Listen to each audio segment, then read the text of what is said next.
These things lead to spiritual ideas and spiritual concepts. And, ultimately, I believe our mental health crisis is a spiritual crisis.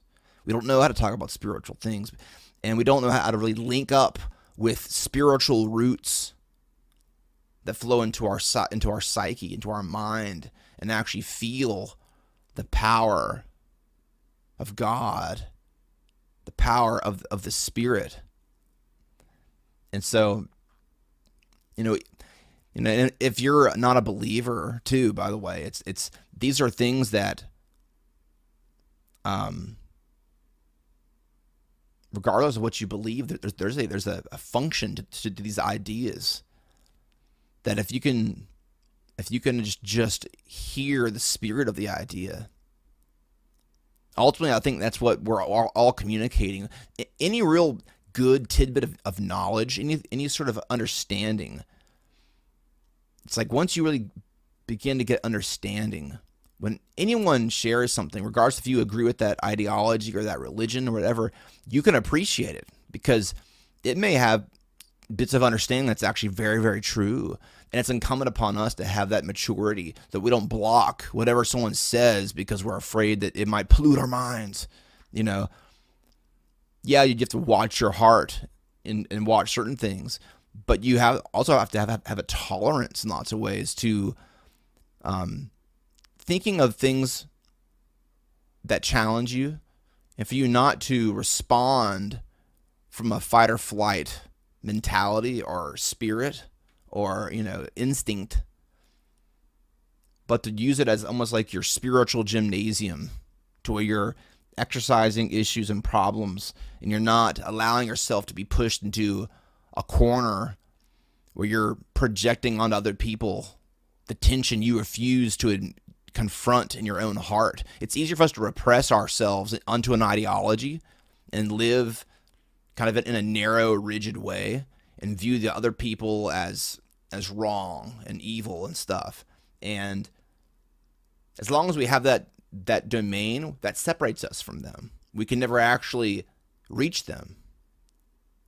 But if we can say, that person has some experience that justifies their opinion, maybe I can understand their experience. Maybe I can understand them. I don't have to agree with them. I don't have to become so tolerant that there's no sense in anything, that I don't believe anything. Now, I think coherent belief and coherent knowledge is very, very important. But what's more important than that is the heart, the openness. And actually, I would say it's a form of love, that we first love ourselves unto our wholeness, and opening ourselves up to the depth and the richness of who we are and who we can be, and always aspiring to that great capacity of life that I think we barely tap into because we so conform to a sense of normalcy and normality that it's uncomfortable for us to feel too happy. It's actually comfortable to kind of have a degree of depression and sadness because everybody else has that. And so we're kind of just conforming to, we want to feel normal. We want to feel like we're just like everybody else. And it's like, no, you're, I mean, in ways you are, but in ways you're not. But too often we compromise the areas that we are not supposed to be like everybody else because we're a unique individual with an individual joy. We're supposed to rest in some of these areas and become so used to our own joy and our own spiritual heartbeat that really beats warmth in our attitude towards life, so that we can endure the coldness of other people. So even if we're trying to reach other people, we have to kind of take the preemptive approach of saying, I'm going to understand them. I'm going to do my best to really grasp what they may be going through, so that they may even assume I agree with them. They may feel like I'm so comfortable with them that I agree with them.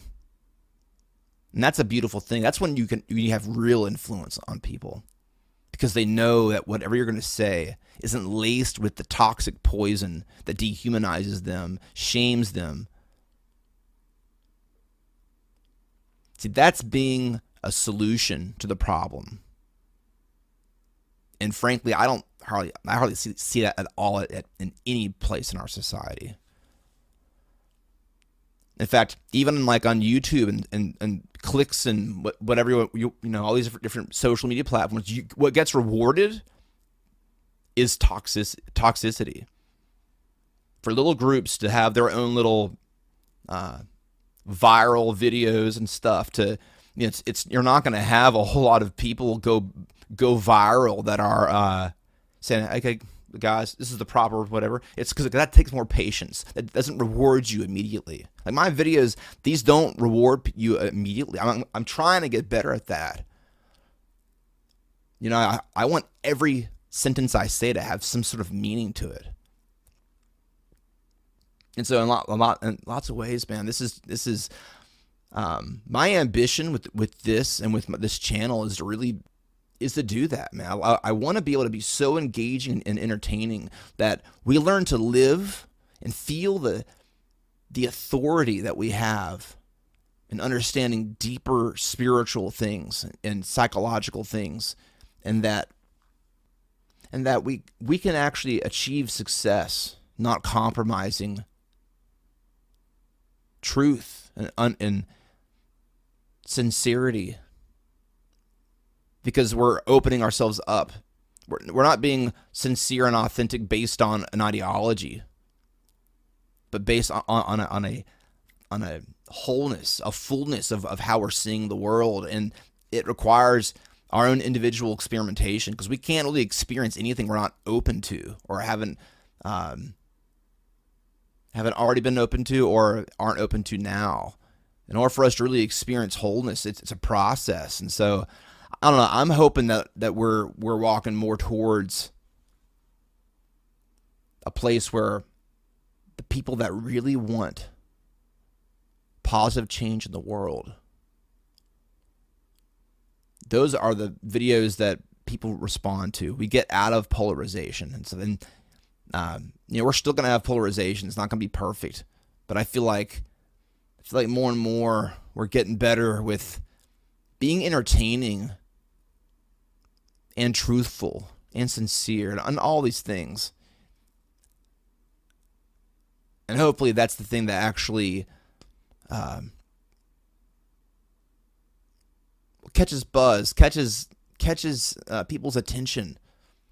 I hope people are getting fatigued with the toxicity and the polarization. And I can only do what I can, and I'm gonna do my best. That in my own story, in my own life, the process of recovery, it's not me trying to get back what was lost. I mean, there's a dimension to that, but it's more so the act of getting it back is going forward by taking one step back. It's like the healing journey, what you're learning about yourself, what you're connecting with in yourself, is the thing that propels your character to be able to be someone really different. If you really think about yourself, what are those people that you meet? And you get that feeling that there's something really different about them. They really listen to you. They really hear and feel you on a deep way. Those people are the things that really make those people are the people that make life so refreshing when you meet them and you're around them. And I think that's the person we have to kind of be to ourselves, that we allow ourselves to be refreshed, and we have a refreshed relationship with our own life. so that the refreshing of ourselves is continuous. We never allow ourselves to get stale in viewing ourselves from the outside, or allowing ourselves to be so cheapened, allowing our soul to be so cheapened by our compromising of ourselves to ideology. We all can do it, man. Sometimes at certain topics and issues, it feels like giving talking points and giving things that are very simplistic, like we're getting somewhere with that. A little catharsis and ranting and railing on an issue somehow makes things better. And doesn't it just releases a little bit of dopamine or whatever, and then we're back to... See, that's the thing. We get hooked on these ideologies because they have a certain reward to them. The brain loves order. So when you see the world through order, there's a response you feel. There's a little high you feel. Everything makes sense. Wow, It's like, no, everything makes sense when you're untruthful about your attitude towards the world in an oversimplistic ideology. That feeling of order, you have to challenge it, because there is, what I've learned in every issue, there are aspects of both sides that you need to know and understand the humanity involved in them. It doesn't mean that you don't take one side. It doesn't mean that you don't feel passionate about that opinion. But you have the sober attitude, you have the sobriety that's necessary to really make your convictions articulated and stood on, not in a certain reactionary hit of dopamine because you're used to doing that, but because you've actually abstained from that addiction to being reactionary. You're actually able to navigate things appropriately. And that kind of attitude towards life, I think, really is the construction of our character. Because when character counts is when it's tough, not when it's easy. But when things are easy, it's simple. But it's when things get a little difficult. And the most fundamental cultivation of character is patience and silence. When the ego wants to say something. And it doesn't mean you don't say anything, but you just have you have a sufficient amount of withdrawal, of detachment, that you actually allow a more higher resolution picture of the situation to form. And so, I began to kind of learn that with OCD, that in order for me to really understand myself, I had to really take some time out. And every day I have to take time out to really understand myself, to really understand what's going on, to go over my life, to go over the incredible experiences I've had, to even go over the pain that I've had, but to understand it.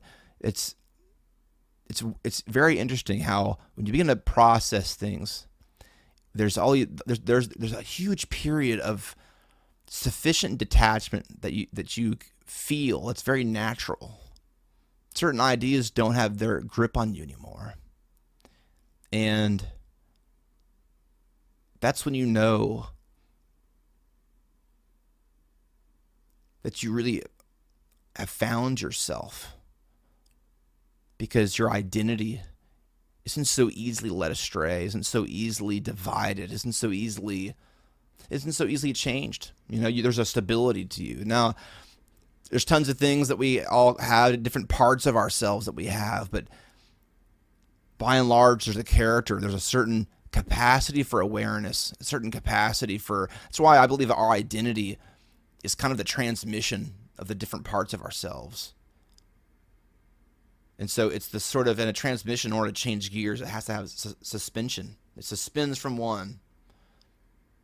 And then without the suspension, it can't change gears efficiently. And so That's a terrible way of explaining a transmission on a car, but basically that's the concept. And so there has to be that suspension. So cultivating and everything in our daily lives, our excitement about life, and if we have to change different modes, we're not just stuck in one mode. We are allowing ourselves to be exercised and to develop our own capacity to bring our full presence, our full wholeness, our full joy, our full depth of meaning into different areas of our life. And so that we're just not stuck in one mode, but we have a full grasp on the totality of who we are. And that's forever the process of life. Let me end with this. There's so much more to you than you know right now. I mean, there's so much more to myself right now. A lot of times all I sense is kind of a fog sometimes, or even a depleted energy. And at any time, my emotional state says nothing about who I really am.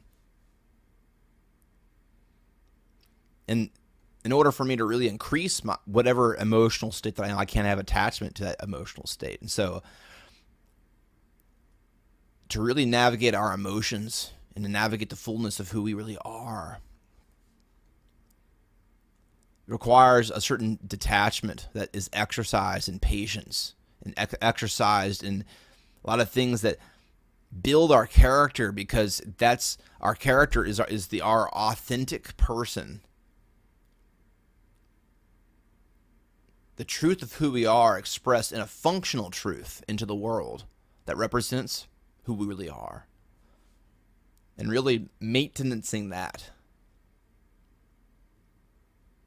should be something that gives you such amazing amounts of joy and excitement, because you don't fully know at any moment how much more you can know, how much more you can experience, how much other ways of changing your perspective can actually eliminate tension in your life, can eliminate brain fog, can eliminate all these things that come against you. But when they come against you, too often that's when we respond to them.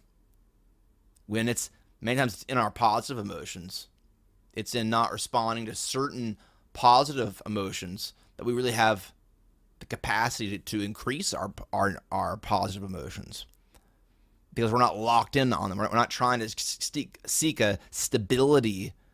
We don't have our stability in emotions or in emotional states. We have a deeper understanding of who we are, and we're aspiring to understand ourselves more. It's in that aspiration do we really discover more and more of what it means to be whole. And I'm still working through things. I'm still working through stuff, and that's the excitement. Is that I don't mean to come to you as some guru or some know-it-all, but I know that these things that I articulate. There have been moments that are just tears of joy of just how amazing my capacity for life is, and my capacity to really be something no one has ever taught me I could be. In my spiritual experimentation, there's a richness to life and to understanding my life that leaves me in awe of who I am. Because who I am is a reflection of God. I'm created in His image. And if you're not a believer too, it's kind of like that. Grasp that psychology, because that right there goes really deep into some areas that are hard to articulate without using religious language. So I look forward to getting more into these things with you guys, exploring the depths of ourselves, really going after ideas that if you allow yourself to go into them in the right way, it's not just intellectualism. It's not just brainy riddles and profound little nuggets. There's life that you tap into, and it's that tapping into life that releases your capacity. That's actually why I can say profound things sometimes, it's not because I'm this profound person, as in like I wake up in the morning and bam, that's what that's what comes out. It's kind of like I challenge myself. I tap into the depths of who I really am, in the depths of the mystery of being, and life gets released in many different forms. One of them being perception.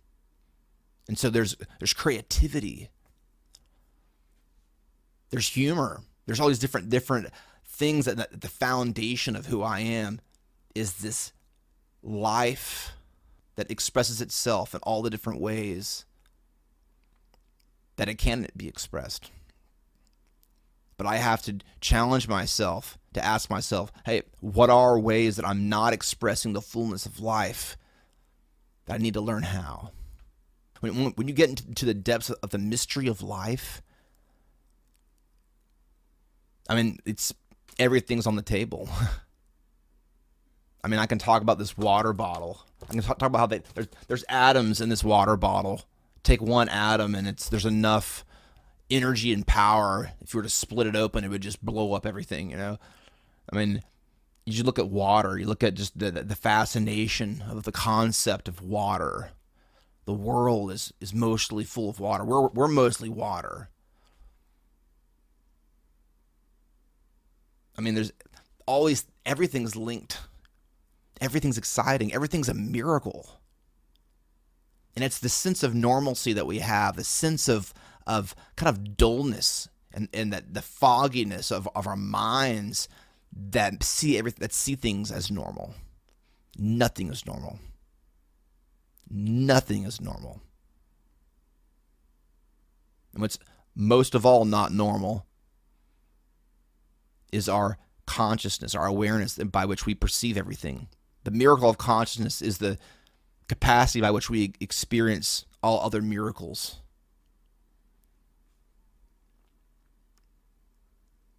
And keeping what I like to call a miracle consciousness is the thing that allows you to stay in the richness of life through which all the good and so much good can be experienced. I really believe that we can recover all the things about childhood, the ways that we experience the world. And we can hold it in the maturity of adulthood, so we can kind of merge the two and have a third kind of eternal state that transcends both of those things and really reflects, I would say, the image of God in its fullness, as we understand the fullness of ourselves. So I easily get into some really, really deep terrain here because that's where it's fun. Looking at the clock, it was like at about 30 minutes was going into it. It was like, okay, got to wrap up. And all of a sudden I began to talk about that and bam, energy came up. So it's actually a perfect example of what I'm talking about.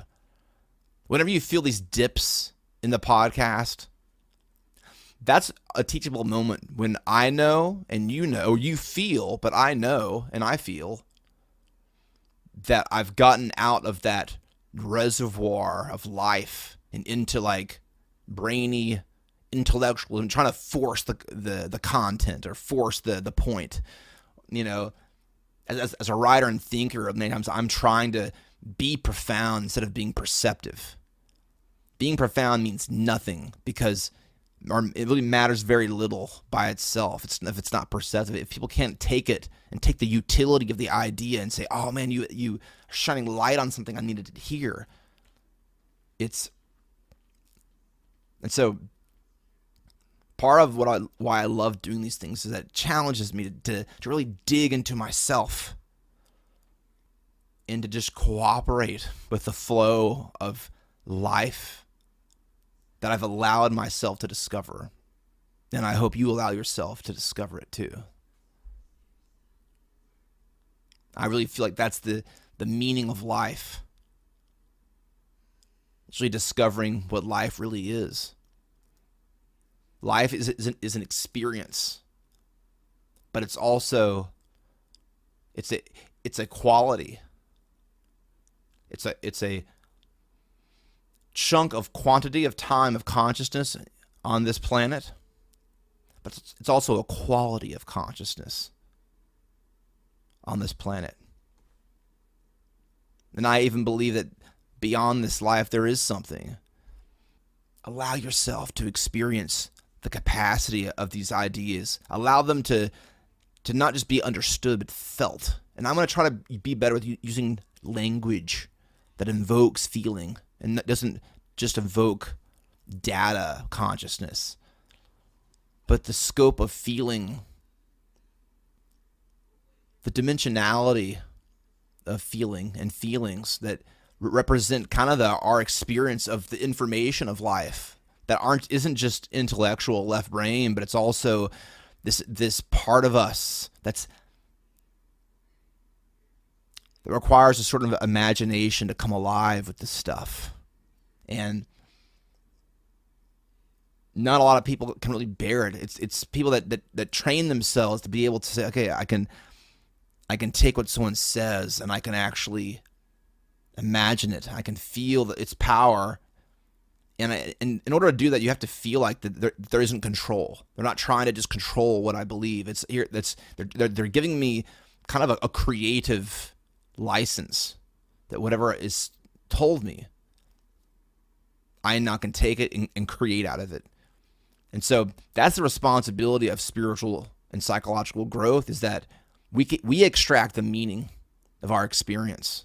We take it and we allow it to be deconstructed. That we take what we need to make essentially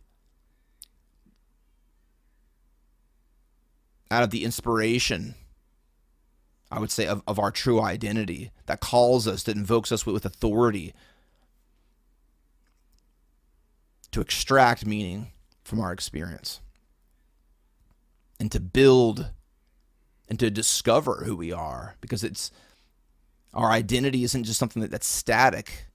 It's flowing, it's changing in lots of ways, and there are unchanging aspects of it, but there's also a vastness to it that we're always discovering more and more of what we're capable of. And to me, that's an amazing and fun mystery to explore with you guys. And I'm glad that you're here exploring it with me.